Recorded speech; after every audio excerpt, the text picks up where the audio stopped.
이번 시간은 21번 급수설비 문제부터 풉니다. 21번의 급수설비 문제.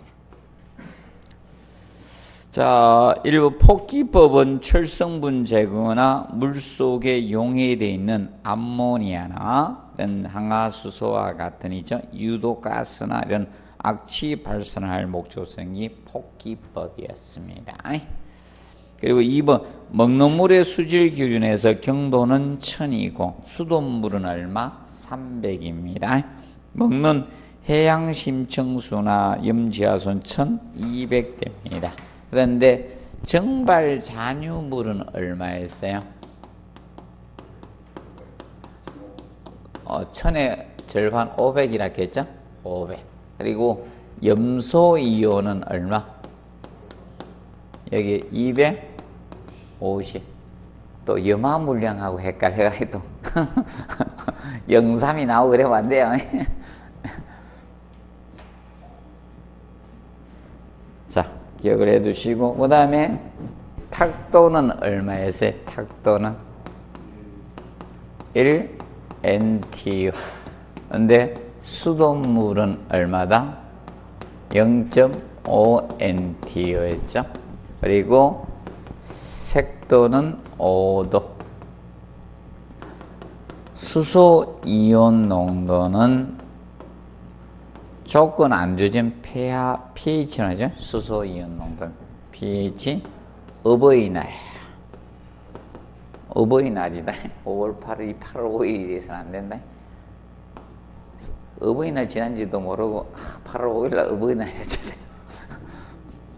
그래서 그리고 샘물교회 나오면 샘물이든 먹는 샘물이든 샘물이나 공동물 이런 거 나오면 이거는 pH 4.5에서 9.5가 되고, 그다음에 수온은 얼마다? 그 수온은 0.001이 됩니다. 자, 올해 다시 공부해야 돼. 먹는 물의 수질. 내가 미리 예견했잖아요. 무조건 지문 나온다고. 오늘 나올 수밖에 없죠. 또 사건 생겼잖아요. 아, 여러분들 모르시죠? 뉴스를 못 봐가지고. 네. 대구에 지금 생수 먹잖아요. 생수로 먹는 거 다 하고 맞아? 수돗물 안 쓰잖아요. 항상 구미공단에서 문제가 생기죠? 구미공단에서 이제 버린 것 때문에, 그건 이제 수질 기준에 없는 게 나와.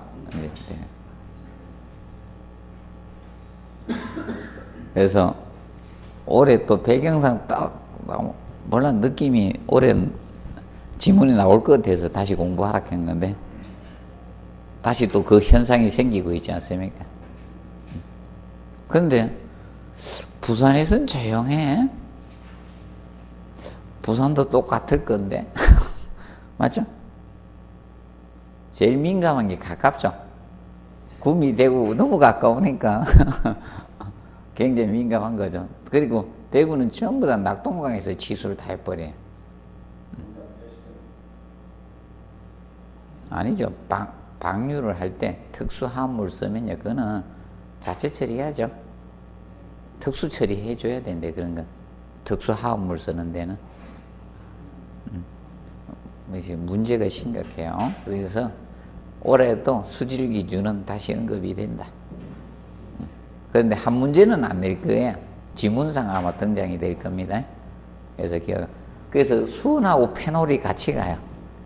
수온하고 페놀이 0.001. 지금 방류된 거는 수질 기준이 없어요. 그래서 이제 문제가 된 거야. 그럼 기준 없는 거 가지고 낼 수는 없고 기준이 있는 거 가지고 내야 되니까 이 정도는 공부해 두십시오. 그리고 자, 3번에 주택 사무소 건물은 자병수 비율이 높고 호텔 병원은 무슨 음용수 비율이 높습니다. 그 다음에 자, 시간 최대 예상 급수량은 급수 인이 강의 급수 탱크 용량이나 고가수 용량을 산정하는 데 사용하는 게 아니라 뭐다? 시간 최대는 어디에 사용한다 했어요? 시간 최대 예상 급수량은 고가 수조 방식에서 뭐다? 고가 수조 방식에서 펌프의 뭐다? 양수량, 양수 펌프의 양수량 결정에 이용되는 게 시간 최대입니다.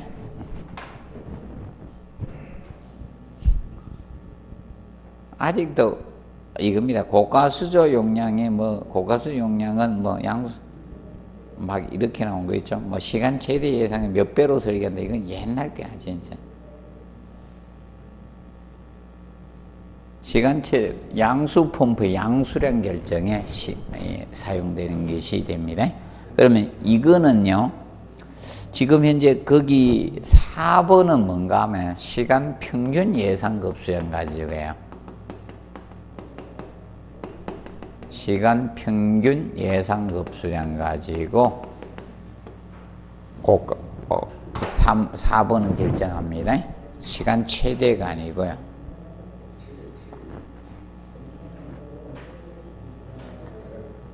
순간 최대 예상 급수량은 했죠. 펌프 직송 방식의 송수량 결정에 사용한다 했죠.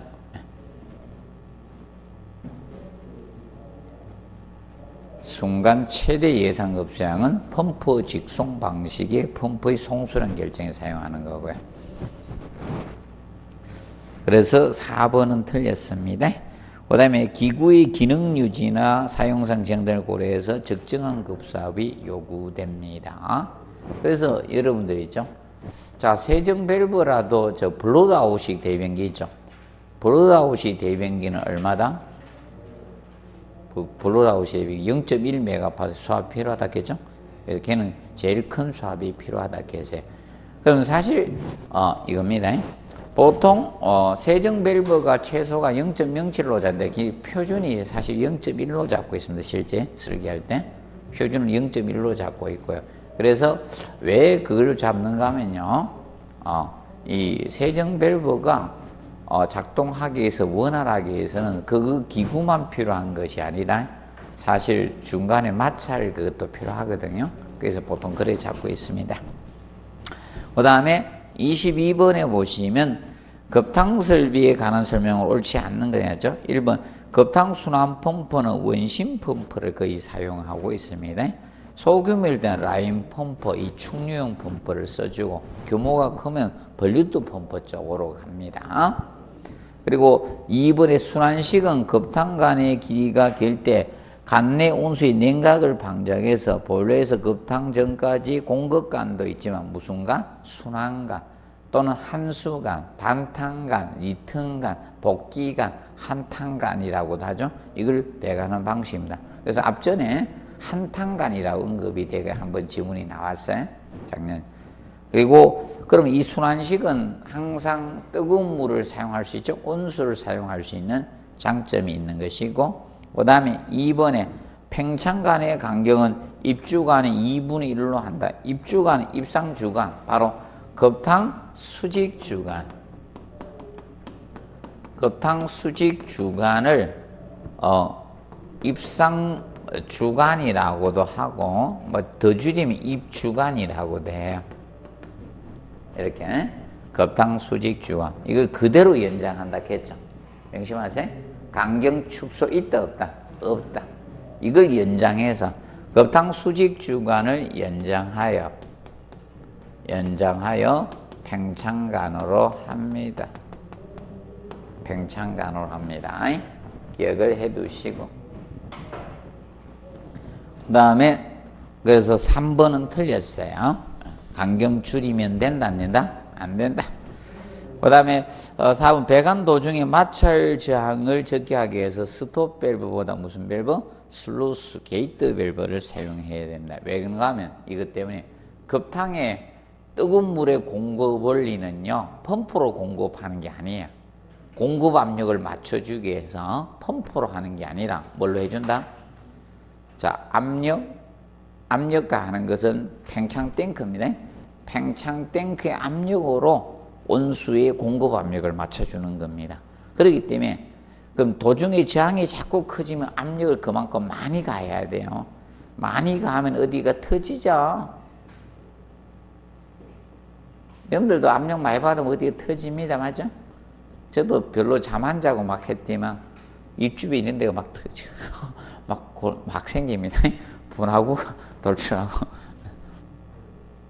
봐두시고, 그 다음에 5번에 스위블 조인트 2개 이상의 뭘 이용한 거다? 엘보를 이용한 신축이염새로서 방열기 주입에 사용되는 신축이염새죠. 그러면 우리가 신축이염새 종류 5가지 했죠? 스위블 조인트, 루프형 이염새, 신축 곡간 했죠? 그리고 벨로제형, 슬리브형 이염새 있었고, 그 다음에 뭐 있었어요? 볼 조인트. 올해 신축이염새 공부해놔야 돼요.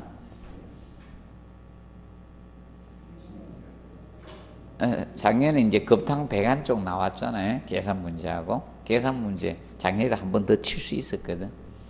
그러면 올해는 계산 문제 칠 확률이 그렇게 높진 않아. 5대5 정도로 보면 되는데, 기본적인, 그래서 순환수량 구하는 거 있죠. 그거 관련된 식을 좀 정리해놔야 돼. 자, 봐두시고, 그 다음에 23번 문제 보시면 배수 및 통기설비에 관한 설명으로 옳은 거 나왔습니다. 1번에 자기 사이펀 작용은 수직간 가까이 설치된 기구에서 생기는 건 뭐였어요? 수직간 가까이 기구에 생기는 건 둘 중에 하나였죠. 유인 사이펀 작용, 흡출 작용, 흡인 작용이라고 했죠. 또는 밑에 분출, 토출 작용이 수직간 가까이서 생긴다고 했잖아요. 수직간 가까이서 발생할 수 있는 게 2가지입니다. 가까이에서 발생하는 게 흡출작용. 흡출작용은 뭐 흡인작용이라고 되죠. 근데 유인 사이펀 작용이 지문이 길어서 잘 안 써. 이 둘 중에 하나를 많이 써. 흡출 또는 흡인 여기서. 그리고 분출작용했죠. 역사이펀 작용이 분출작용, 토출작용. 얘들 둘이가 수직간 가까이서 발생이 되고, 특히 하청 하류기구 쪽에 생기는 게 뭐다? 분출. 맞죠? 자, 그래서 기억하시면 되고. 그럼 현재 거기 나오는 자기 사이펀 작용은 이걸 자기 사이펀 작용이라 했죠. 자기 사이펀 작용은 일시에 다량의 물을 배수해서 만수 상태로 흐를 때 파괴되는 게 뭐다? 자기 사이펀 작용이죠. 그래서 지금 현재 뒤에 설명하고 있는 것은 무슨 작용에 대해서? 흡출작용, 흡인작용. 순간적으로 진공상태 있죠? 진공상태에서 생긴다. 그러면 다르게 이야기하면 진공상태를 감압상태라고 돼. 압력이 줄어든다. 감압. 그래서 플러스 마이너스 압으로 하면 마이너스 압 부압 개념이에요. 부압. 그 감압상태, 진공상태가 생긴다는 것은 마이너스 압이 걸렸다 이게 마이너스 압. 그러면 감압상태라고도 하고, 감압상태 또는 압력이 줄은 건 마이너스 압을 갖다 부압상태라 해. 부압. 마이너스 압, 부압이 걸릴 때 보통 빨려 들어가는 현상이 됩니다. 그리고 유태력은 배수 수직간 도중에 설치하면 돼? 안 돼요? 안 되죠. 수직간에는 트랩 설치 안 합니다. 안 그래도 수직간 그대로 해놔도 자꾸 막히는데, 역류되는 경우 있는데, 그래서 여기는 하지 않습니다. 수평간 도중에 설치할 수는 있지만, 수직간 도중에 설치하면 안 됩니다.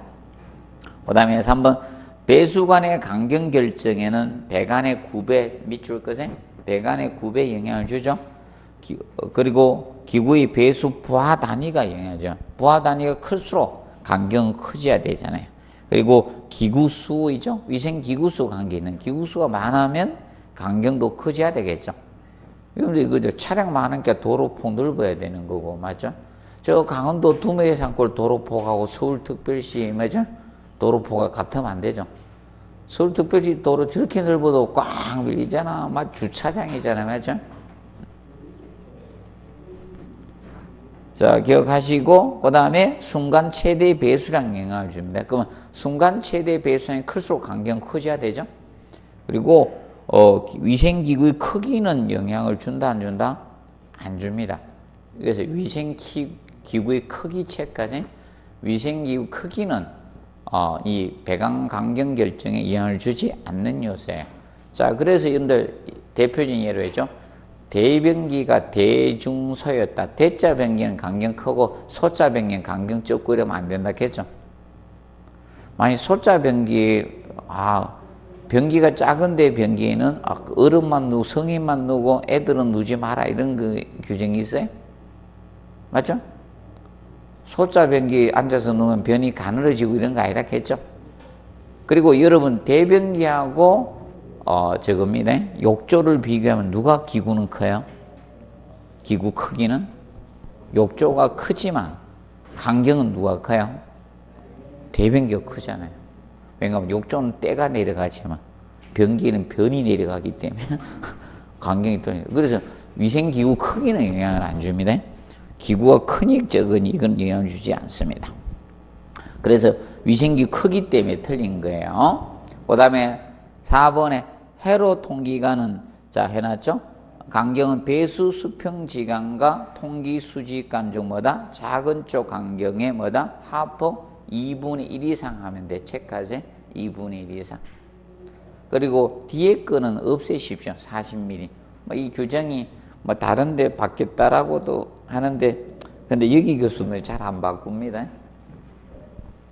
자, 그리고 5번 섹티아 방식은 각층의 배수 수직강의 공기 혼합이 염세하고 배수 수평 간의 자, 이제 공기 분리 염세로 구성되어 있다. 틀렸죠? 섹티아는 뭐가 된다?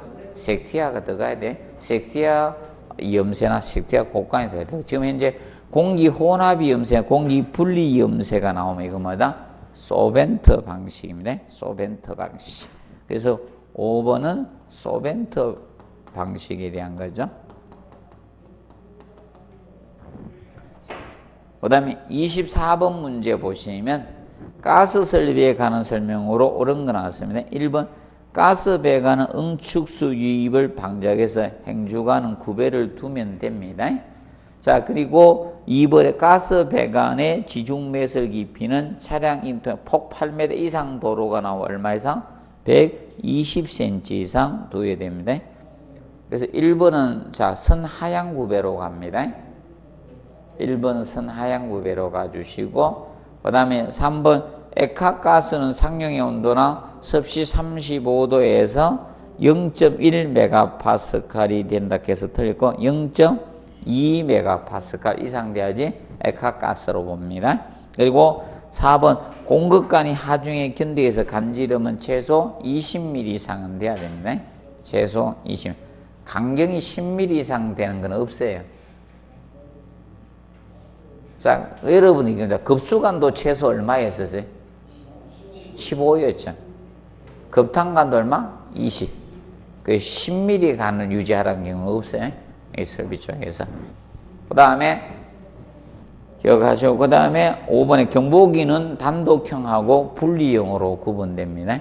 단독형은 이런 데 있죠. 주택 같은 데 이런 데 소규모 건물에 쓰는 거고, 분리형은 영업용 같은 데, 이런 데 넓은 데, 이런 데 쓴다. 산업용 이런 데 쓴다라고 보시면 됩니다.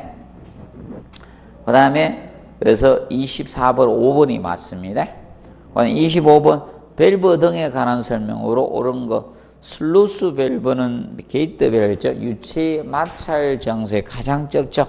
그런데 마찰이 국부 저항이라고도 하고 또는 상당 간장이라고도 합니다. 마찰 저항 손실을 국부 저항이라고도 하고 또는 상당 간장 이렇게도 씁니다.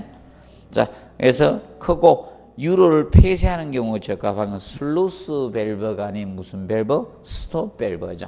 1번은 슬루스 밸브가 아닌 스톱 밸브입니다. 스톱 밸브.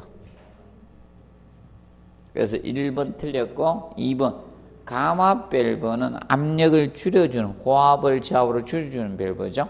근데 유체를 한 방향 흐르게 하고 유체 배합에서 역류를 방지하는 밸브는 무슨 밸브? 체크 밸브죠. 그래서 이제 체크 밸브를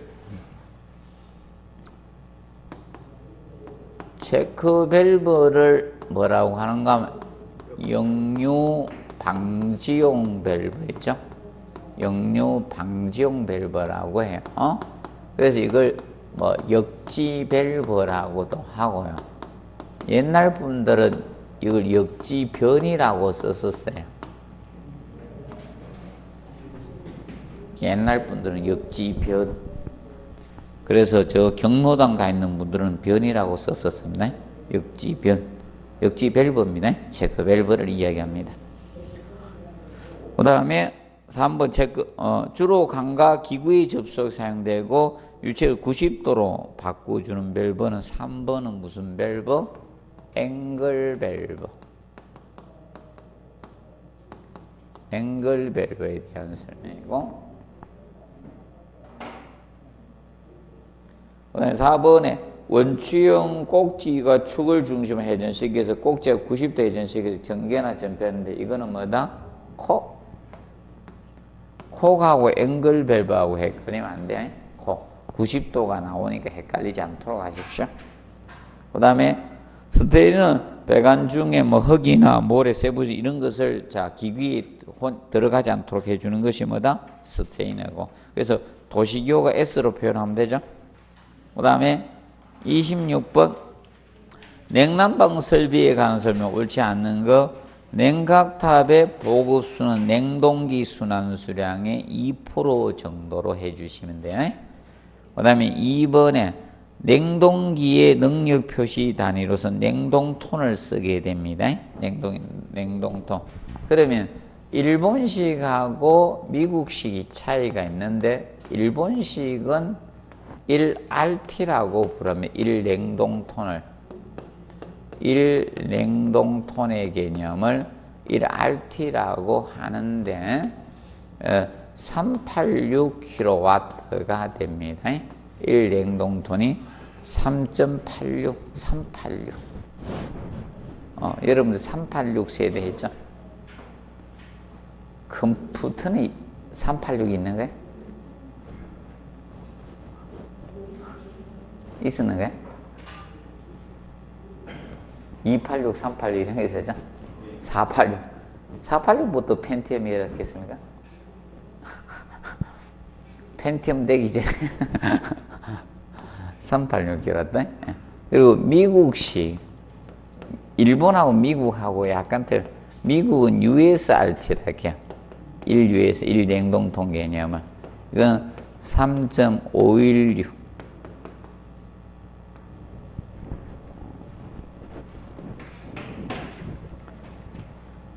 자, 기억하시고, 그 다음에 3번에 압축식 냉동기 냉매는 어떻게 순환한다 했어요? 압축기 냉매가스를 압축을 하는 게 있어요. 냉동기 종류는 많다. 압축기에서 응축기로 가고 팽창 밸브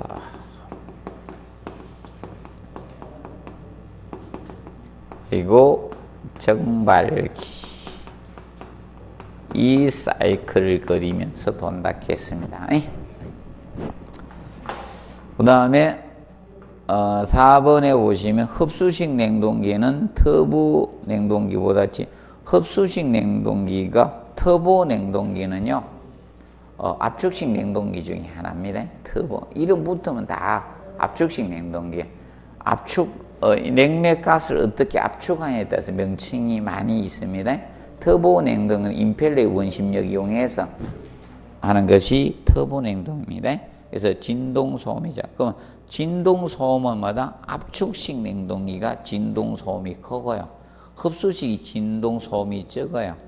그런데 누가 운전이 용이하다 해서 압축식이 용이하다, 흡수식이 용이하다. 운전은 압축식이 용이하다 했죠.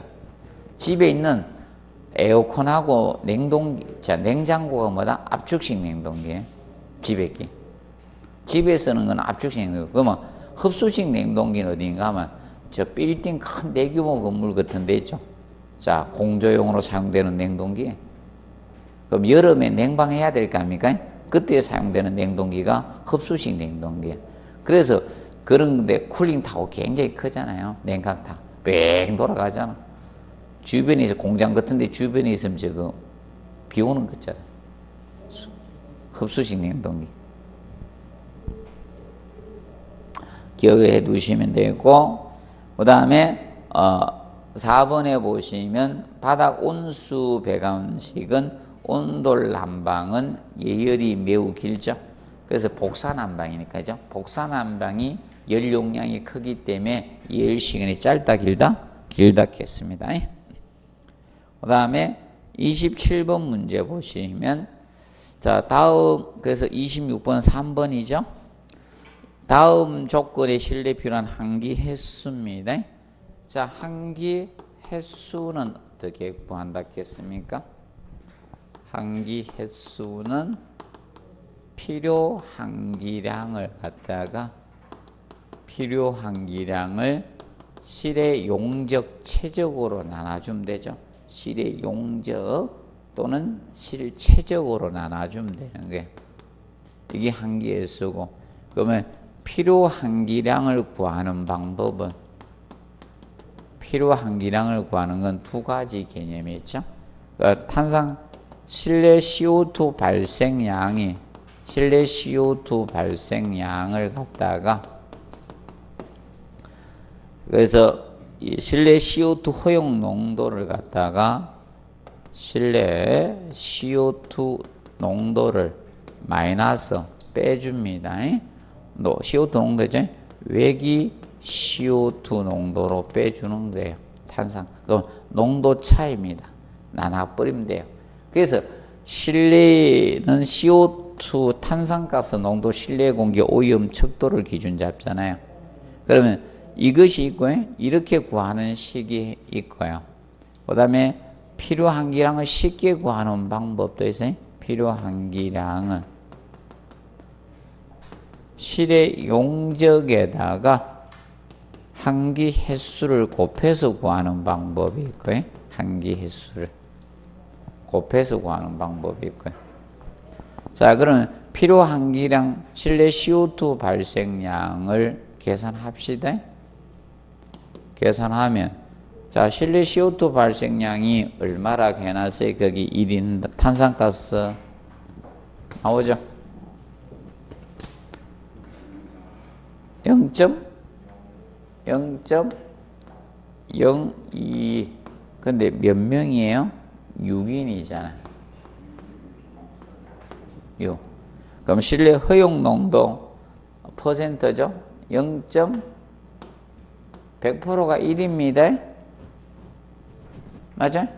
100%가 1이니까 수치로 해야 됩니다. 그러면 0.001.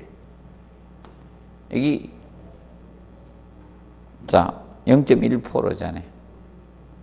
100%가 1이니까 0.01 마이너스, 거기 외기 탄산가스 농도가 얼마? 0.04니까 0.0004 빼주면, 자, 필요 환기량이 나옵니다. 그러면 220 나올 겁니다. 220세제곱미터 나옵니다. 이 필요 환기량이야. 그럼 필요 환기량을 구했으니까 환기 횟수는 220 나누기 뭐다? 실의 용적으로 나누면 되잖아. 95로 나누면 2.444 나가죠? 그럼 2.5에 하면 되는 거죠.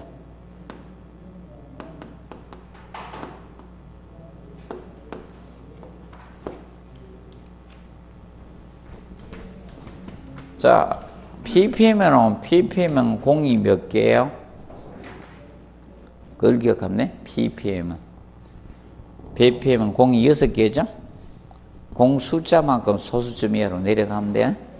그럼 예를 들어서 ppm 350 ppm이다. 350 ppm을 숫자로 나타나면 얼마다? 0.0004 4, 뭐 하면 되죠?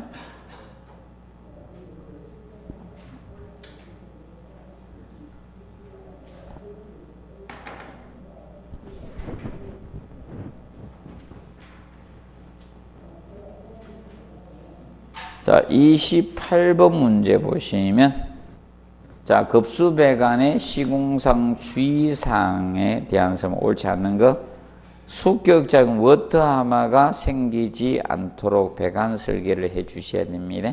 그렇기 때문에 될 수 있으면 어떻게? 굴곡배관보다는 어떻게? 직선배관을 해주고, 간격이 어떻게? 크게 해야 돼요? 적게 해야 돼요? 될 수 있으면 크면 좋죠. 그리고 유속은 최대한 느리게, 맞죠? 그리고 급수압은 적게 하면 되죠. 그러면 실제 물 안 나와요.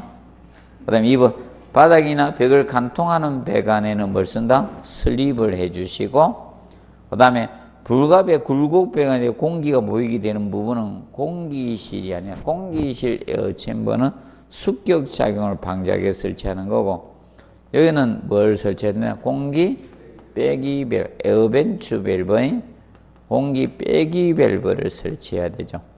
공기실이 아니다. 공기실은 워터에만 습격작용을 방지하기 위해서 기구류 가까이 설치하는 거고요. 그 다음에 음료형 급수관과 기타 배관을 교차 연결해서는 안 돼요. 그 다음에 배관의 수리 교체가 용해 적당히 프렌지염 같은 걸 해주면 좋습니다. 그 다음에 29번 배수 설비에 대한 설명 옳지 않는 거, 세탁기, 냉장고, 간접 배수, 위생상 일반 배에 직결한다. 자, 이 배수 통기 설비는 항상 이걸 기억하라겠죠. 연결이나 겸용해서는 안 되고 단독이나 각계로 사용하라. 이걸 항상 기억하면 돼. 문장은 앞에 막 달라질 수 있기 때문에 다 외울 수가 없어요. 너무 많기 때문에. 그래서 배수 통기 설비에서는 연결이나 겸용해서는 안 된다. 단독이나 각계로 사용한다. 이걸 항상 기억하시라 했어요. 그래서 1번 틀렸습니다. 그 다음에 오버플로우 가는 트랩이 뭐다? 유입구척이라 했죠. 유입구 또는 상류척이라고도 합니다. 유입구, 오입 외우시고, 그 다음에 트랩은 구조가 어떻게? 간단해야 돼요. 그리고 자기 세정작용은 해야 되고요. 그리고 자, 유수가 정체되면 안 되죠. 자, 그 다음에 4번 대변기는 될 수 있는 수직관 어떻게? 가까이 배치를 해 주셔야 됩니다. 그리고 5번 구배는 강경에 따라 다르지만 보통 50분의 1에서 100분의 1을 표준으로 잡고 있습니다. 그리고 30 미생물 활동을 이용해서 처리하는 과정에서 정한 방식 중 호기성 처리에 관한 대한 설명 옳지 않는 게 있죠. 1번 운전상 기술을 요하고 운전 유지비가 적겠죠. 기술을 요하는 것은 호기성 처리 방식에 대한 거 맞죠? 그런데 운전 유지비가 어떻게? 많이 들어가요. 그러면 보통 기술력을 애용하는 게 호기성 처리, 현기성은 오로지 현기성 미생물에게 맡겨놨겠죠? 그래서 운전 유지 관리비 이런 게 적게 들어가는 게 무엇이다? 현기성 처리고, 호기성 처리는 유지 관리비가 많이 들어갑니다. 동력비. 그 다음에 적은 공간을 차지하면 고급 설비죠.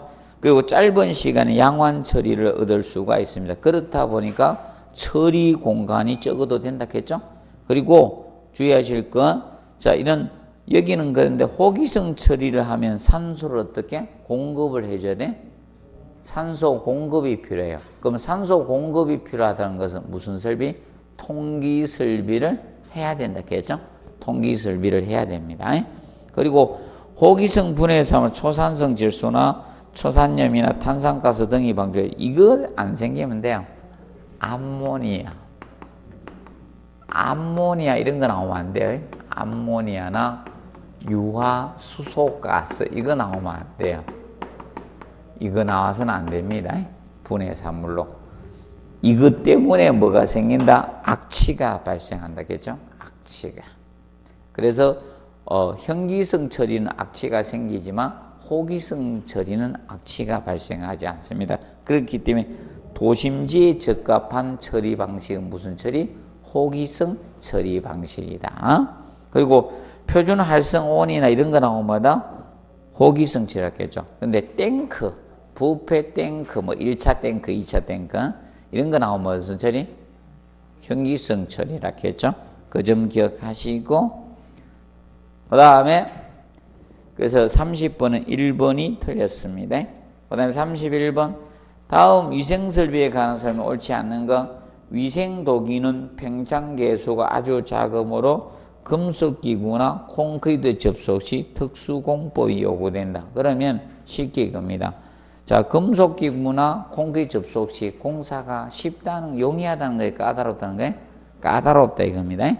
그 다음에 2번 로탱크식 대변기는 소음이 적어서 공동주택에 적합하다. 그런데 이 로탱크식은 알아두실 것이 겁니다. 얘는 연속 사용이 된답니다. 로탱크나 하이탱크는 물탱크에 물이 저장될 때까지 기다려야 되죠. 연속 사용이 안 되는 거예요. 근데 세정밸브, 우리 여기 변기는 세정밸브잖아. 세정밸브 하니까 계속 눌러도 계속 물 나오죠. 연속 사용이 가능하지만 로탱크식은 연속 사용이 안 돼요. 그리고 로탱크식은 세정 간격이 크다 했죠. 세정 간격이 얼마 이상 돼야 된다? 로탱크는 제발 급수가 안 커요. 세정 간격이 얼마? 50mm. 그래서 세정관이 크다 했습니다. 그 다음에 2번에 세정밸브식 대변기는 급수관이 얼마 이상? 25mm 이상 돼야 돼. 얘는 세정 탱크가 없다 했죠. 다이렉트로 변기를 다이렉트로 연결해줘요. 대변기에 급수관이 다이렉트로 연결되다 보니까 세정 급수 간격이 커야 되죠. 세정하는데 필요한 세정 수량을 확보하기 위해서 급수 간격이 25mm 이상 돼야 돼요. 그래서 얘 가지고 아직 시험을 안 냈어요. 그래서 공부를 하십시오. 급수 간격이 커야 되는 건 무슨 방식? 세정별 급수 간격이 커야 되죠. 그리고 4번에 세정밸브식 대변기는 급소율을 방지해서 진공 방지기 버큐um 브레이크를 사용해 줘야 됩니다. 그리고 유니트 내의 배관은 단순한 거 맞죠? 근데 배관이 방수비를 통과시 처리 가능해. OX, X. 방수 부위를 통과하지 않고 바닥 위에서 처리가 가능해야 돼. 바닥 위에서. 그래서 여러분들 저렇게 가고 있다. 지금 현재 자, 세면기를 보시라는 겁니다. 세면기. 쉽게 볼 수 있는 게 세면기잖아요. 그러면 세면기를 보면 어떻게 되어 있다? S트랩을 안 썼다는 거예요. 옛날에는 처음부터 S트랩에서 시공했거든. 그게 바닥을 뚫고 내려갔어요. 바닥을 다 뚫고 내려가니까 어떤 문제점이 생깁니까? 옛날 아파트로 뭐 어떤 건물 지으면 다 이겁니다. 세면기는 세면기대로, 대변기는 대변기대로, 욕조는 욕조대로, 바닥은 바닥대로 다 뚫고 내려간 거예요. 그럼 아래층 위치에 말 뚫죠. 말 뚫으면요 누수될 가능성이 높아지는 거야. 그래서 자식 많으면 바람 잘 날 없다 하잖아. 또 사고 안 치는 자식들도 있긴 있지만 돌아가면서 사고 치죠. 그래서 아들을 막 연년생으로 나누면 힘들어 죽는다 하죠, 맞아? 봐두시고, 그 다음에 5번에 그래서 5번이 틀렸습니다. 그래서 방수를 통과하지 않고 바닥 위에서 처리가 가능해야 됩니다. 그 다음에 32번 보시면 난방 설비에 관한 설명으로 옳지 않는 것. 자, 열동 트랩은 온수의 유량 조절뿐만 온수 방해 열동 트랩은 이거는 방열기 트랩이었죠? 열동 트랩은 방열기 트랩이고 전기 트랩 중에 하나야. 그런데 지금 여기에서는 뭐가 돼야 됩니까? 리턴 콕. 1번은 리턴 콕이죠. 온수 난방에서 리턴 콕을 이용하죠. 온수의 유량 조절뿐만 온수방 한수가 리턴이잖아. 리턴 콕이고요. 그 다음에 그래서 1번 틀렸고 2번 온수 난방에서 볼로부터 계기 방역이 거쳐서 볼로 복귀되는 그래서 공급관과 한수관의 길이를 합계해서 같이 배관하는 것이 역함수 배관법인데 이 역함수 배관법의 목적은 뭐라 했어요? 역함수 리버스 리턴은 온수의 유량을 뭐다? 균등하게 분포시켜야 되겠죠? 온수의 유량을 균등히 분배를 목적 또는 뭐 일정하게 하기 위해서 뭐 이렇게 유량을 일정하게 사는 거. 근데 얘는 배관 길이는 일반보단 길어진다 했죠? 배관 길이가 증가가 됩니다. 배관 길이가. 그런데 그래서 시설비가 싸진다 비싸진다? 비싸지는 특징이 있다. 그 다음에 3번 역함수 채택의 주된 온수의 유량을 분배하는 목적으로 합니다. 그리고 4번에 온수 난방에서 최고 부위의 방열부터 개방식 평균 최소 1m 이상 높으면 돼요. 그래서 여러분들 잘 모르시면 이거 기억하면 돼요. 옛날에 연탄 보일러 시절에 있죠. 연탄 보일러 위에 보면 물탱크 조그맣게 플라스틱 설치했죠. 이 팽창 탱크다 보시면 돼. 그 다음에 5번에 고온수 난방의 팽창 탱크는 밀폐식을 써야 되죠. 그래서 이제 보통 저온수하고 고온수 두 가지가 있습니다. 저온수 난방하고 고온수 난방에서 저온수 난방이 뭐다? 이거는 개방식 팽창 탱크를 활용하고 그 다음에 고온수 난방에서 뭐다? 밀폐식 얘는 밀폐식 팽창 탱크를 활용합니다.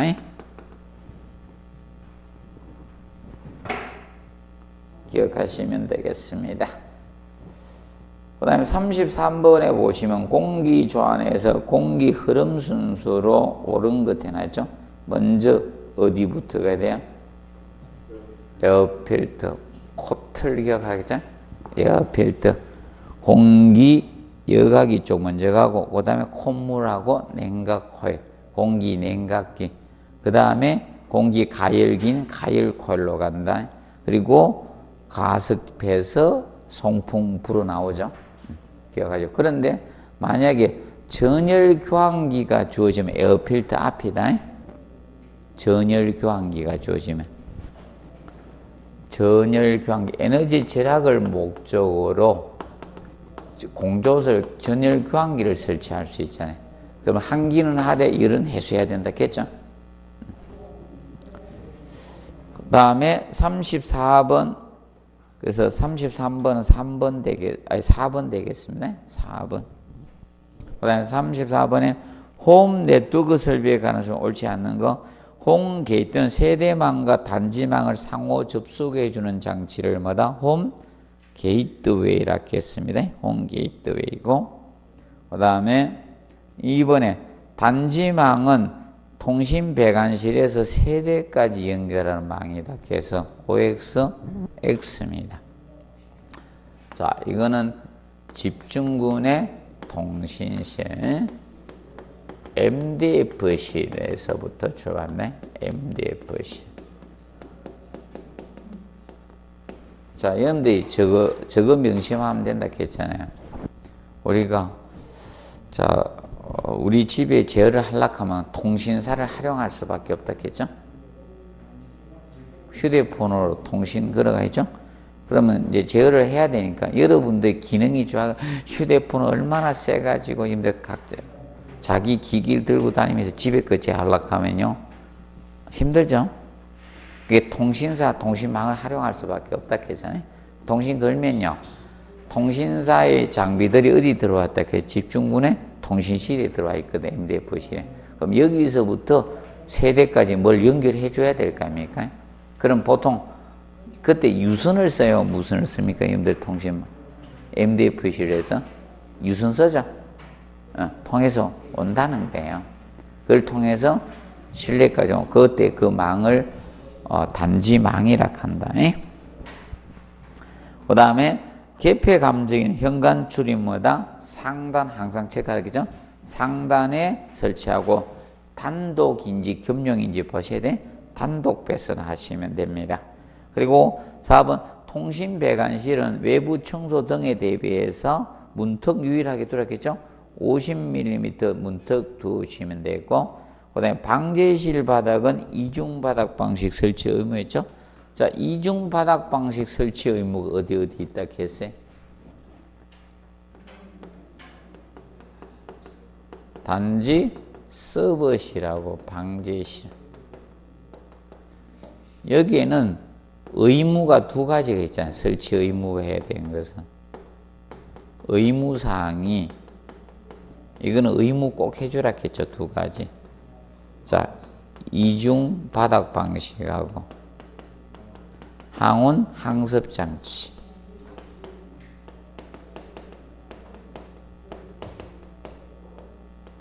이거 의무라 했죠? 의무다. 항상 기억해 두시고.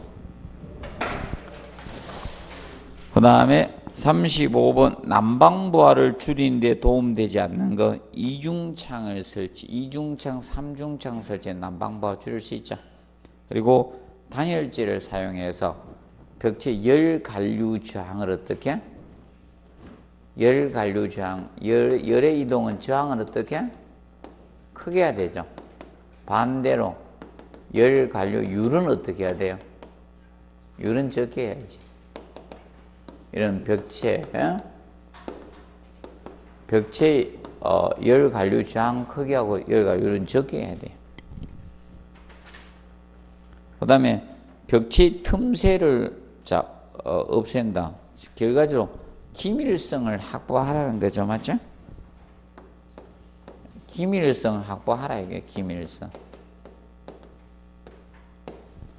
기밀하면요 에너지 손실은 적어요. 기밀하지 않으니까. 그래서 여러분들 옷 입을 때도 어떻게? 야무지게 옷 입으면 덜 춥죠. 옷을 입은 건지 말은 건지 맞아? 이걸 잠궜는지 맞아? 뭐 단추가 있는데 단추를 넣는지 안 넣는지 막 그렇게 하면 어떻게 됩니까? 춥죠, 겨울에? 기밀성일수록 좋습니다. 그리고 개구부를 많이 설치하면 이건 어떻게? 안 좋죠. 특히 그래서 이제 개구부, 특히 어디 개구부는 안 하는 게 좋으세요? 최대한 적게 해야 돼요. 북측이죠. 그래서 여러분들 전면하고 후면을 봤을 때 후면의 계급을 최대한 줄이잖아요. 맞죠? 그래서 인간도 전면의 계급을 막 뚫어놨어요. 후면의 계급을 막 뚫은 게 아니라. 이게 참 재밌겠죠. 콧구멍 뚫고 여기도 구멍 뚫어놓으면요. 바람 술술 통하고. 자, 보시고. 그래서 35번은 4번이 틀렸습니다. 이거는 계급을 많이 써면 난방부하를 증가시키는 요인이 되죠. 맞죠? 춥습니다. 그 다음에 36번. 자, 홈 네트워크 설비 설치 공사 단지 네트워크 센터에 관한 설명으로 옳은 것 해놨어요. 1번에 단지 내 방범이나 방제, 안전 등을 위해 설비를 설치한 공간. 이거는 뭐예요? 1번은 방제실이죠. 1번은 방제실에 대한 설명이고 1번은 방제실. 그 다음에 2번. 자, 통신용 파이프 샤프트 및 통신 단장을 설치한 공간. 2번은 통신 배관실. 그래서 TPS실입니다. 그 다음에 세대에 들어간 통신선로나 통신유선. 이거는 뭐예요? 세대 단자함이고.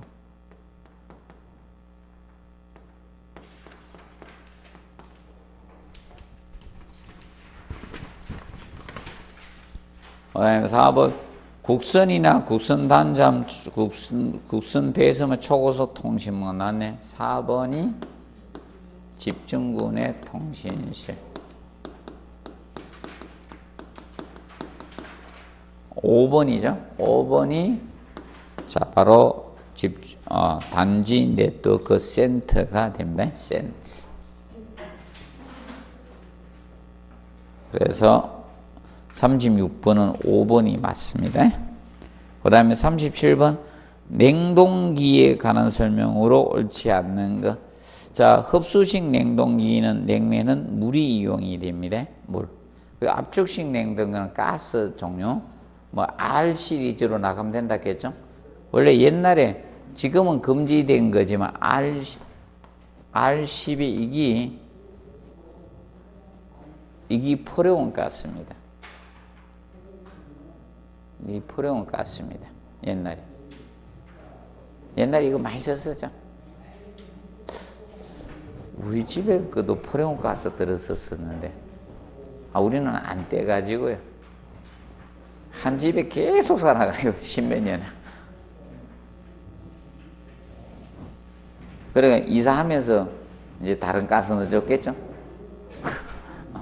그 안에 포레온 가스 들었었을 겁니다. 우리는 이사를 한 번도 안 해요. 계속 그 집에 살았었거든요. 근데 이제 주님께서 약간 연세가 드시지만 약간 이상해. 맛이 가가지고 나왔습니다. 그러니까 우리 와이프가 전화 받을 때하고 내가 전화 받을 때하고 말이 틀려져. 그러니까 약간 맛이 간 거란 거죠. 안 바꿔도 되는. 자, 그 다음에 거기 보시면 2번에 터보식 냉동기는 임펠러의 원심력에서 냉매가스를 압축하는 게 터보식 냉동기. 임펠러가 뭐다? 날개죠, 날개. 임펠러가 날개.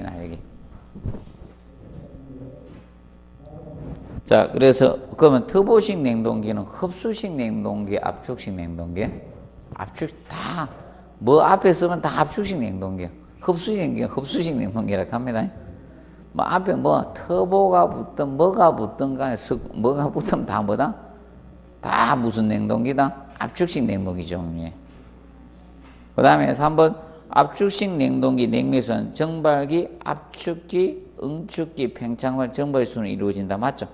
그리고 흡수식 냉동기는 자, 정발기에서 흡수기, 재생기, 응축기, 정발기로 이루어 주시면 된다.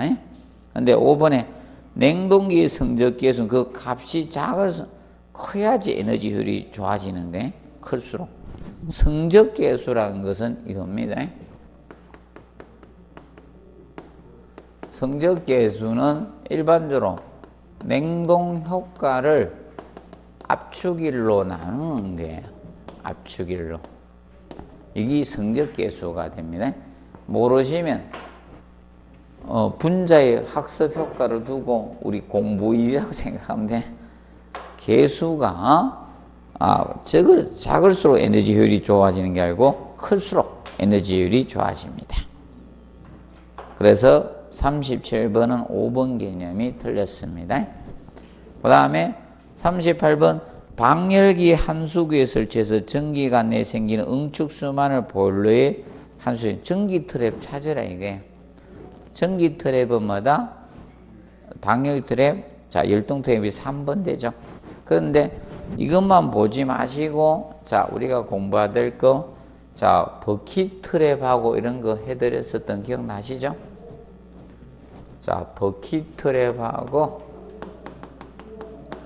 플로트 트랩, 이 두 가지 알아두시고, 플로트 트랩. 얘들이 전기 트랩인데, 기계식 트랩이라 했죠? 기계식 트랩이에요. 메카니컬 트랩입니다. 기계식 트랩. 그래서 응축수의 뭐다? 부력을 이용하는 거예요. 얘들이. 전기가 잡열을 방출하고 물로 되돌아오는 게 뭐다? 응축수 아닙니까? 응축수의 부력을 이용하는 거예요. 부력을 이용하는 기계식 트랩으로서 버킷 트랩이 어디에 쓴다 했어요?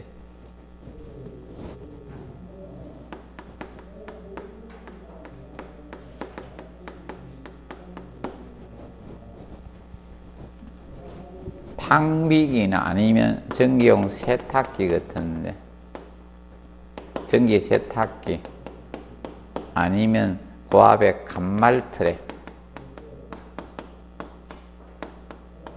그리고 이것이 이제 응축수다. 전열, 말이 이상했다. 열교환기 쪽에 응축수가 다량이는 지나네.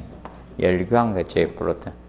얘들이 기계식 트랩이 잘하면 이거나 이것 중에 하나 찾는 걸 언급을 할 수도 있어요. 쭉 써놓고 이것이 무엇입니까? 버킷 트랩, 플로트 트랩. 올해 다시 공부하세요. 전기 트랩. 18회 때 전기 트랩 한번 나온다 했는데 너무 깊이 들어가서 낸 게 원리에 대해서 한번 냈기 때문에 기억하시고, 그 다음에 그래서 되고, 그 리턴콕은 우리가 했죠. 리턴콕은 아까 온수 방열기 뭐다? 한수 밸브 했죠. 그리고 이중 서비스 밸브는 이제 방열 열동 트랩하고 방열기 밸브를 조합해서 만들어서, 이거는 한랭지에서 응축수의 동결 방지 목적으로 쓰는 겁니다.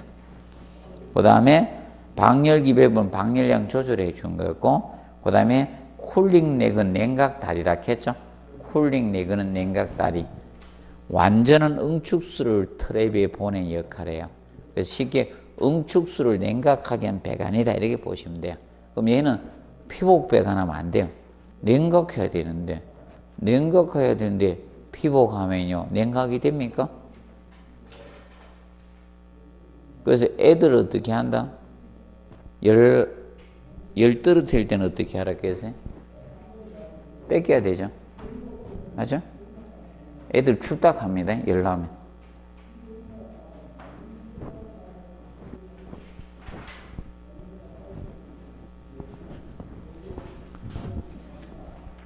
자, 그리고 36번에 보시면, 자, 스프링쿨러 설비 하지 안전 기준에서 가지 배관에 관한 설명으로 온 거죠. 가지 배관은 뭐라 했어요? 스프링쿨러 헤드가 설치되는 배관이 뭐다? 가지 배관이라 했죠. 그래서 1번이고, 그럼 가지 배관 한 개에 설치하는 헤드 개수 몇 개? 8개. 예, 10개 아니고. 비상 콘센트 설비가 하나 해로의 콘센트 수가 10개. 헷갈리면 안 돼. 가지 배관. 여기 쉽게 이 교차 배관이 가고 있는데, 가지 배관 나가서 열매만, 이게 팔이라 했잖아. 한쪽으로. 내가 한쪽만 팔이 있는 게 아니고, 이쪽도 팔이 있다. 이 팔이 심리래. 그래서 여러분들, 제발 10개 외우면, 10개 하면 안 돼요. 몇 개? 8개. 그리고 스프링쿨러 헤드는 가지 배관에서 분기할 때 상향 분기다, 하향 분기다? 상향 분기한다 했잖아요. 그래서 지하 주차장은 헤드가 상향식 헤드가 설치되니까 위에 그냥 바로 설치하면 되죠. 그런데 이 스프링쿨러가 이렇게 하향형 헤드를 장착하면 신축 배관이 필요하다 했죠. 상향 분기가 되다 보니까 구부려서 밑으로 내려야 돼. 신축 배관이 필요하다 했어요. 그래서 2번 직접 또는 수직 배관을 통해서 가지 배관에 급수하는 배관. 2번이 무슨 배관? 신축 배관. 2번은 신축 배관에 대한 설명이죠. 2번은 신축 배관. 그 다음에 3번 각층의 수직으로 관통하는 수직 배관이 뭐다? 2번에 3번에 이거는 추배관. 그 다음에 3번 가지배관과 수배관 연결하는 구분이 용이하고 유연성을 가진 배관. 이것이 4번이 뭐? 잘못했다. 이걸 잘못했다. 2번에 교차배관인데 왜 신축배관이죠? 2번이 교차배관, 직접은 수직배관, 가지배관에 접속하는, 이거는 교차배관. 4번이 신축배관. 2번은 교차배관입니다. 교차배관. 그 다음에 5번에 수업 및 5개의 송수로 스프링쿨러에 급수하는, 이거는 5번은 급수배관.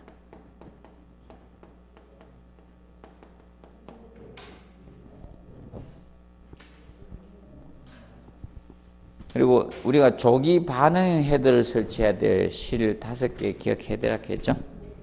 자, 그러면 자, 이거죠. 공동주택이 뭐다? 거실 했죠? 아파트의 거실이 있고, 그 다음에 어디에 있습니까? 노유자 시설의 거실, 거실이 2개 있고, 침실이 2개 있죠? 오피스텔의 침실, 숙박시설의 침실, 입원실 하나 있죠? 병원의 입원실. 이 5군데는 조기 반응형 헤드를 설치해 주라 했습니다. 그 다음에 40번, 배관의 신축이음새 중 방열기 주위 배관의 신축이음새로 2개 이상의 엘보를 사용해서 나사 부분에서 신축해. 이거는 뭐다? 스위블 조인트, 스위블 이음새 찾으면 되죠. 2번이 되겠고. 그런데 루프형 이음새는 뭐다? 신축, 자, 곡간이라고 했죠. 간을 구분, 그래서 5개 고압 배관 쪽에 사용하는 것이 신축 곡간이라고 했습니다. 구분해 두시고요. 그리고 종류 그 5가지 기억하면 해제. 종류 5가지 하고, 그리고 저기 있네요. 강간은 몇 메다마다 설치하면 된다? 강간은 30, 동간은 20m마다 설치하시면 돼요. 저거하고 헷갈린데, 물의 팽창과 같은 이런 팽창에 대한 최적이죠? 이런 흡수해 주는 것은 뭐다? 팽창 탱크, 팽창관이 그 역할을 하고, 배관의 길이에 대한 신축 팽창 흡수해 주는 게 무엇이다? 신축 이음새. 그거하고 혼돈하지 않도록 정리를 해 주시면 되겠습니다. 그래서 뭐 사회 동행 모의고사 해설 강의를 이것으로 마치도록 하겠습니다. 수고하셨습니다.